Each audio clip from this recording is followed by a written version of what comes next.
मोहम्मद रफ़ी की शालीनता और गायकी पूरे बॉलीवुड में फेमस थी। और अगर सिर्फ गायकी की बात की जाए तो हिंदुस्तान के अलावा हमारे जितने भी पड़ोसी मुल्क हैं वहाँ के लोग भी उनकी गायकी के दीवाने थे। ऐसी क्वालिटी ही थी रफ़ी साहब के अंदर। हिंदी, उर्दू, पंजाबी, बंगाली, मराठी, कन्नड़, तमिल, तेलुगु, साथ ही साथ विदेशी भाषाओं में भी रफ़ी साहब ने खूब गाने गाए। संगीत में उनकी लगन ही उन्हें हर म्यूजिक डायरेक्टर का फेवरेट गायक बनाती थी। उन्होंने 1980 तक हर एक्टर के लिए गाने गाए। कुछ एक्टर तो उन्हीं की वजह से हिट हुए तो कुछ का करियर सेट हो गया। उन्होंने अपनी पूरी लाइफ में 28,000 से भी अधिक गाने गाए। वैसे तो 25,000 गानों का रिकॉर्ड लता के नाम गिनीज बुक में दर्ज था, पर रफ़ी साहब की शिकायत के बाद गिनीज बुक ने रफ़ी साहब को भी 28,000 गानों के साथ ऐड कर दिया। उसके बाद दोनों का ही नाम उसमें दर्ज रहा, पर बाद में कई अपवाद होने की वजह से इन दोनों के रिकॉर्ड गिनीज बुक से हटा दिए गए। रफ़ी साहब इकलौते ऐसे गायक थे कि उनसे गाना गवाने के लिए हर अभिनेता आपस में लड़ जाता था।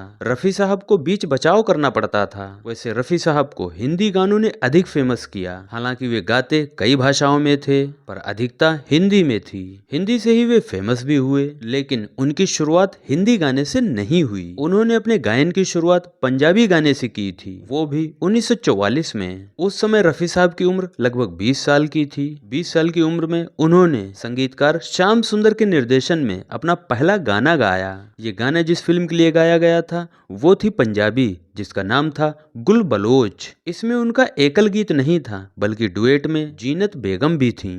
उस गाने के बोल थे हुरियनी हीरियनी। उसके बाद लाहौर के ऑल इंडिया रेडियो स्टेशन के लिए भी कुछ गीत गाए। कुछ और पंजाबी फिल्मों में गाने गाए। जब उनका जी नहीं भरा तो उन्होंने हिंदी फिल्मों के लिए मुंबई का रुख किया। 1945 में कोरस शुरू हुआ, फिर युगल और उसके बाद एकल। धीरे धीरे गाने अच्छे मिलने लगे और वे सफलता की सीढ़ियां चढ़ने लगे। के.एल. सहगल को अपना आइडियल मानने वाले रफ़ी साहब ने कुछ ही सालों में अपना अलग मुकाम बना लिया। उसके बाद वो बन गए संगीत के बेताज बादशाह। तो दोस्तों इस वीडियो में इतना ही। धन्यवाद।